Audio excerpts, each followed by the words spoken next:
Hello guys, hello Pisces, Scorpio, and Cancer.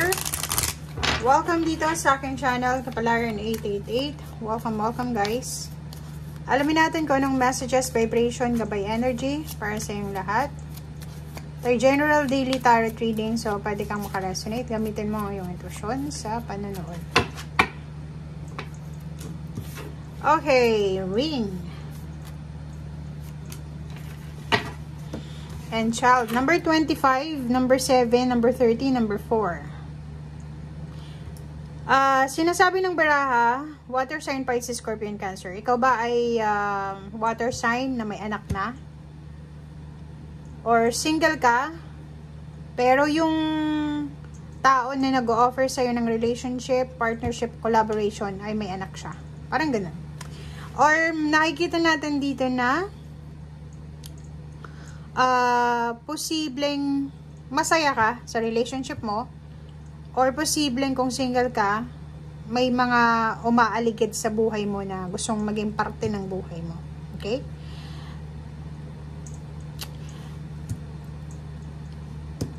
Etong isang barahang ito, since it's 13, mag-iingat ka doon sa mga kababata mo, sa mga dati mong kakilala.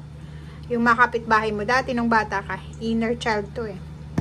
So, may mga kausap ka ngayon sa social media or pwedeng sa personal na parte siya ng past mo.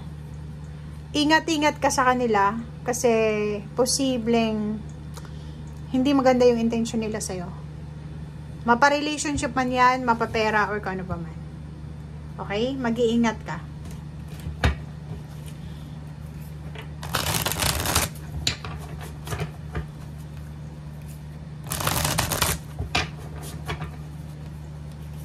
May mga gustong makipagbalikan. May mga gustong pumasok ulit sa buhay mo. Yun yung kailangan mong pag-ingatan. Ingat ka. Ex, friends, or kung sino man sila.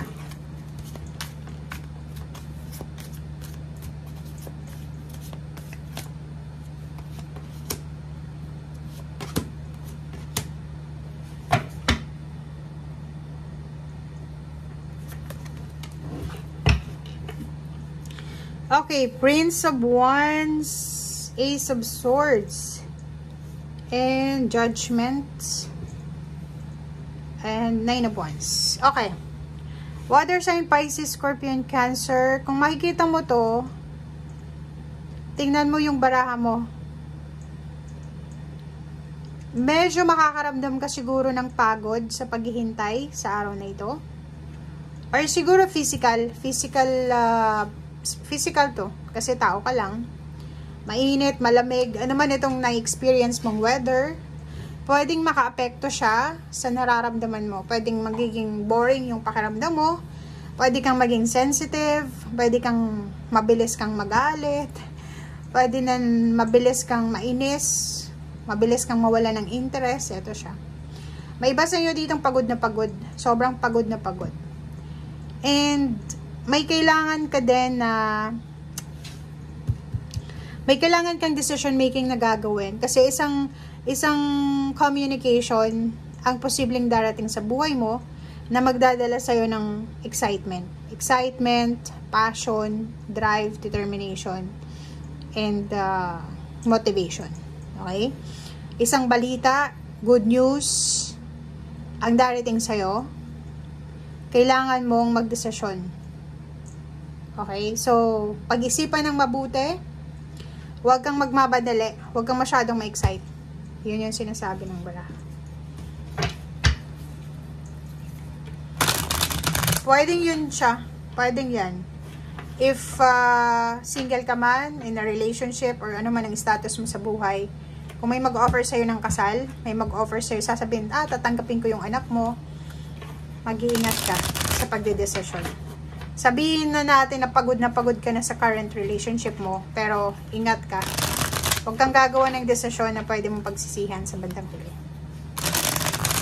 Lalo na sa pagtanggap ng mga proposal or offer. Trabaho, ganun din. May dati kang trabaho, may ginagawa ka ngayon. Tapos mag-o-offer sa'yo ng other work. Mag-iingat ka. Pag-isipan mong mabuti. Tadan! O, diba? Queen of Pentacles. Pera. Ito yung ito yung pinipresent sa'yo ng universe. Binibigyan ka niya ng choices para makapag-decide ka. Diba? Paki-comment sa comment section. Ikaw ay water sign, Pisces, Scorpion, Cancer. Binibigyan ka ng choices ng universe sa love life. May relationship ka. Tapos, may papasok na parang siya yung, anong tawag doon? Knight in shining armor. Na sasabihin sa'yo, ililigtas kita sa kahirapan. Ako yung magiging daan para maging maayos yung takbo. Mag-iingat ka. Trabaho ganun din. May kasalukuyang kang trabaho, tapos may mag-o-offer sa'yo, alam mo, doon sa company namin, maganda yung benefits doon, ganyan, ganito. Ingat ka. Huwag kang maniniwala. So, nakikita ko rin sa'yo dito, pwedeng mga past offer siya, past proposal, business or relationship. May mga tao din na gustong bumalik sa buhay mo. Sila yung mga taong nanakit sa'yo. Sila yung mga taong gumawa ng masama sa'yo. Or trinaitor ka, binagstab ka, or kano pa man. So, mag-iingat ka. Huwag kang masyadong ma-excite. Like, yung kaaway mo, yung misunderstanding mo, nag-message sa'yo, nag-reply sa'yo, huwag kang masyadong ma-excite. Kasi hindi mo alam kung ano yung nasa isip niya, kung sincere ba siya or hindi. Oh, tingnan mo, 'di ba? Ingat ka sa Earth signs, Virgo, Capricorn, and Taurus, lalo sa araw na ito, sa attachment. Mag-iingat ka rin sa paghawak ng pera. Meron kang mga attachment sa usaping pera, obligasyon. May isang tao na dapat hindi mo kinakausap. Ito siya. Sa pakikipag-deal sa usaping pera, huwag kang makikipag-deal lalo sa Capricorn. Okay? Or pwedeng sa Virgo and Taurus. Kasi, pag humingi ka sa kanila ng pabor, isang maliit na pabor yung hihingin mo, ang gusto nilang kapalit is sobrang laki. 'Di ba? Pera ang gusto nila. And habang buhay mo silang magiging obligasyon. Yun ang kailangan mong iwasan. Relationship, ganun din. May mga gustong makipagbalikan sa'yo, gustong bumalik sa buhay mo. Lalo na yung mga past relationship mo. Nako. Diba? Tingnan mo. Naka-move on ka na eh. Bakit ka pa babalik? Tingnan mo. Ang daming blessings na darating sa'yo. Na para sa'yo. Pero pag dumating ang panahon na nakipagbalikan ka dito sa mga taong ito, mapapamilya man yan, relatives or friends or work, kawawa ka. Kasi yung pinaghirapan mo, kasali na naman sila. And mananatili silang negative attachment sa buhay mo. Mananatili silang pasan-pasan mo.